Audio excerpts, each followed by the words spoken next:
Chris Christie is diving into the presidential race fueled by a single mission: to sling as many jabs at Donald Trump as he possibly can. A lonely, self-consumed, self-serving mirror hog. Can the ex-governor of New Jersey pack enough punch to successfully rehabilitate his once Trump-friendly image and maybe even win the presidency? Who is Chris Christie? The New Jersey native graduated from the University of Delaware nearly 20 years after Biden did. He received his JD from Seton Hall before working as a corporate litigator. After advocating for corporations, Christie made the lateral move all the way to politics, running for the New Jersey Senate against the incumbent Majority Leader John Dorsey. While Christie's bid looked promising after wrangling enough signatures for an appearance on the ballot, Dorsey exposed a number of invalid signatures, including people not even registered as Republicans and a slew of people outside the district Christie was running in. Consequently, Christie's campaign collapsed, resulting in his first ever L. After cheating and still losing, he ran again, this time for the less prominent position of freeholder, equivalent to a county commissioner. He ended up winning, thanks in large part to an ad that ran more than 400 times. The problem with the ad was that it had one big lie in it. Hi, my name is Chris Christie. Sorry, that's not the lie. That is his name. This is the lie. But the Daily Record has called the current incumbents fumbling, bumbling amateurs. And now, they're being investigated by the Morris County prosecutor. Christie's opponents were not being investigated by the Morris County prosecutor. He just made it up. The lie paid off as the incumbent's poll numbers rapidly declined, ushering in a Christie win. But he was sued for defamation, and as part of the settlement, he agreed to publicly apologize for spreading the lie, and shortly after, he lost his seat.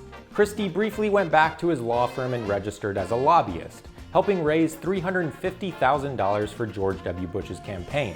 Subsequently, he was selected by President Bush to serve as a U.S. attorney for the Garden State, a position he held from 2002 to 2008. One notable case during his tenure was the successful prosecution of Charles Kushner, who admitted guilt to charges including tax evasion, witness tampering, and unlawful campaign contributions. Kushner served 14 months in prison, and his son Jared wouldn't forget it. More on this in a second. In 2009, Christie narrowly won his gubernatorial election, becoming New Jersey's 55th governor, a position he held until 2018. During his term, he let Exxon off easy after the oil giant allegedly polluted more than 1,500 acres of wetlands. Before Christie's governorship, New Jersey had engaged in a long legal dispute with Exxon, seeking $8.9 billion in damages. Instead, Christie's office settled for $225 million, less than 3% of the originally sought amount. Exxon has claimed no wrongdoing. Interestingly, a year before the settlement, Exxon had given $500,000 to the Republican Governors Association.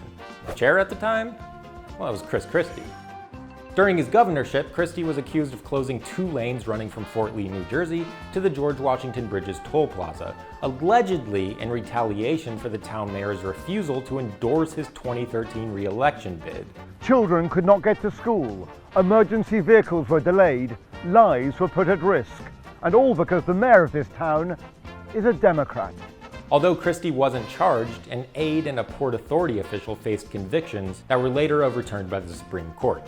And in a very villainous move, toward the end of his time as governor, Christie orchestrated a government shutdown, closing state parks and beaches over the 4th of July weekend. Families looking for some fun in the sun were met by police blockades, while Christie and his family had the beach all to themselves, baby. Confronted about this, despite his notably low 15% approval rating, Christie retorted to his state's residents. "I'm sorry they're not the governor," he said. In 2016, a year prior to Christie's cool private time on the beach, he took a break from his governor duties and ran for the President of the United States. We are going to go and win this election, and I love each and every one of you. Thank you very much. Christie ultimately suspended his campaign and endorsed Trump. He was tapped to head up the transition team, but it didn't last long. Remember how Jared Kushner never forgot what Christie did to his crooked dad? Well, Jared allegedly got Christie fired from the Trump transition team, and that was that. Nevertheless, Christie supported Trump throughout his term, but finally had enough with the president after he began making false claims of a stolen election in 2020. Don't allow the showmanship to obscure the facts. The facts are he lost to Joe Biden. And now, Christie is hoping Trump will also lose to him. Time for some fireworks. Perhaps on a private beach all to yourself.